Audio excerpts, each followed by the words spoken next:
Hello everyone! Ayan, relate ba kayo sa itsura na yan? Ayan, yan ang itsura ni Tita Wena pag bagong gising. Nagnap ako guys kasi kanina nga ang aga kong gumising, no? Mayroon akong video kaninang umaga, why maaga akong gumising. Ganun talaga ako. Pag mayroon akong gustong tapusin na responsibility or mayroon akong talagang very important na gustong lakarin, by hook or by crook, gagawin ko yan. Yes. So, syempre, pag naantok tayo, medyo sumama ang pakiramdam natin dahil doon, let's take a break, no? Sabi nga nila, wala naman talagang tunay na makakaalam ng ating pakiramdam kung hindi tayo lang. Magiging useless yung mga advice ng ibang tao na nakapalibot sa atin kung tayo mismo na may-ari ng katawan, hindi natin aalagaan yung ating sarili. And that's right, yes. So, kaya naman, pag tayo ay nakaramdam ng pagod, tayo ay nakaramdam ng hilo, we need rest. Let's take a rest. Guys, wala na akong boss. Dati nung ako'y nasa abroad pa, kahit ganito yung pakiramdam ko, I have to work. Kasi, the company where I'm working, they needs me. They needs myself to perform my job. Yes. So, kailangan ko magtrabaho. Ngayon wala na akong boss. Sarili ko na yung boss ko. Dito na ako sa sarili kong pamamahay. So, bakit pa, 'di ba? So, pag kailangan kong magpahinga, magpapahinga ako. So, praise the Lord dahil binigyan niya sa akin ang pagkakataon na ito. At ikaw, alam ko ganun ka rin, 'di ba? So, kaya let's keep going. Pinipimples ako, guys, oh. Ayan.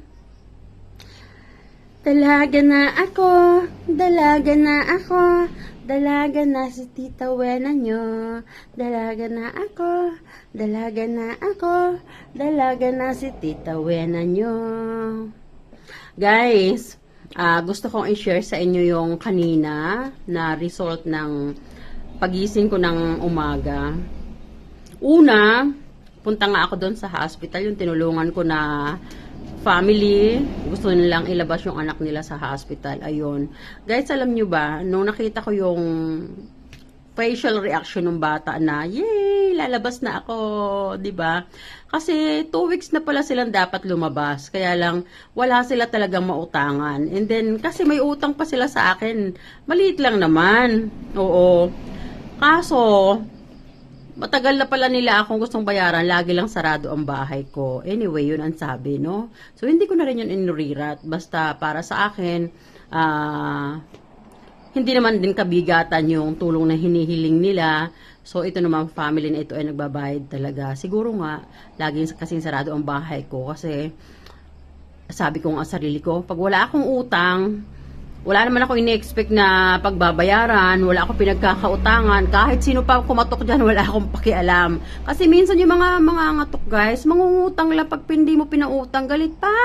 Pag sinabi mong, wala akong pera ngayon sabihin pa sa'yo, ang laki-laki ng bahay mo, wala akong pera. Ganun, no? So tuloy ako, natutrauma ako sa kanilang lahat. But this time guys, itong tao na ito ay medyo true, no?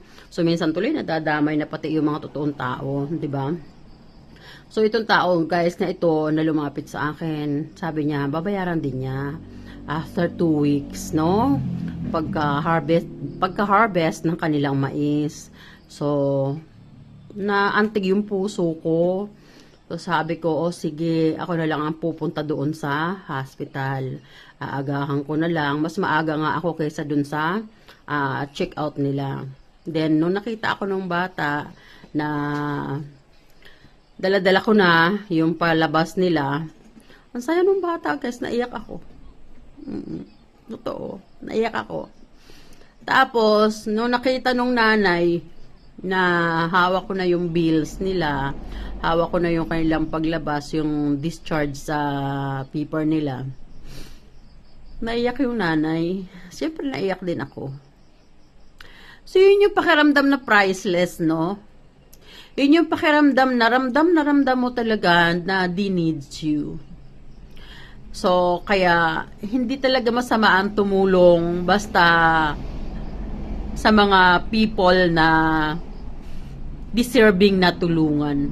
Oo. At itong tao na to guys, itong family na to, once na pinautang mo to, mayat maya ka nila dadalhan ng mga stuff nila, like dadalhan ka ng mga mais, dadalhan ka ng buko, dadalhan ka ng saging, dadalhan ka ng niyog, dadalhan ka ng kahit ano na mga crops nila, no? So, hindi sila panghinayang na pautangin or tulungan. Ayan. And then, second, pagkagaling ko nga sa hospital, ayan, syempre, ang Lola Wena nyo, very responsible, no? Itong, ayan, yung growing boy na yan, magba-back to school na yan. So, pinamili ko na yung kanyang mga kailangan. Napamili na namin last week yung kanyang mga papel, mga notebooks, and everything. So, kanina, hinanapan ko siya ng magandang bag, yung mga matibay, matibay. So, nahanapan ko siya ng Samsonite. Yan, matibay guys yung brand ng Samsonite. Sa mga, hindi ito supporters ko, ayan, gusto ko lang talaga yung brand. Sa mga mami dyan na nangangailangan ng bag ng kanilang mga Junaki, Samsonite na kayo. Ang tibay nito guys, oo. Talagang sa kapag yung nasisira siya, hindi siya humihiwalay na as in mahuhulog yung mga books, no. Mayroon pa rin something doon na mag-hold ng mga stuff para hindi tuluyang mahulog. Yes. So I recommend this, no. So, hindi ito supporters. Pero, syempre, kung gusto akong supportahan, gusto kong i-support ng Samsonite ang aking vlog, why not? Diba? I'm always waiting. Yes. For those supporters. Yes. So, ayan. Kumusta kayong lahat dyan? Ayan. Kanina, ang sama ng pakiramdam ko, guys. Ngayon, feeling good. Feeling absolutely pretty. Feeling lang yun. At least may feeling ako, diba? O, take a photo.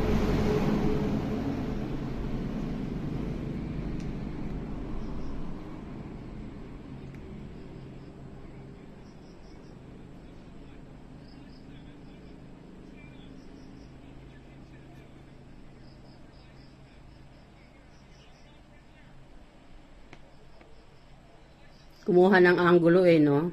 Kuha ng angulo. Sana mas magandang angulo for a photo.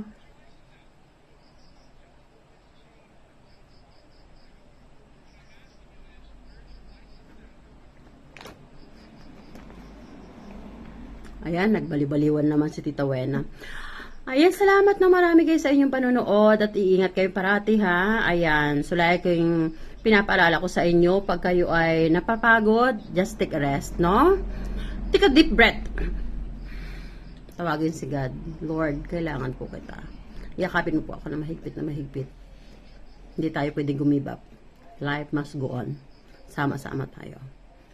Thanks for watching and I love you all. God bless. Tita Wena always saying, don't forget to keep loving one another. I love you all guys. God bless.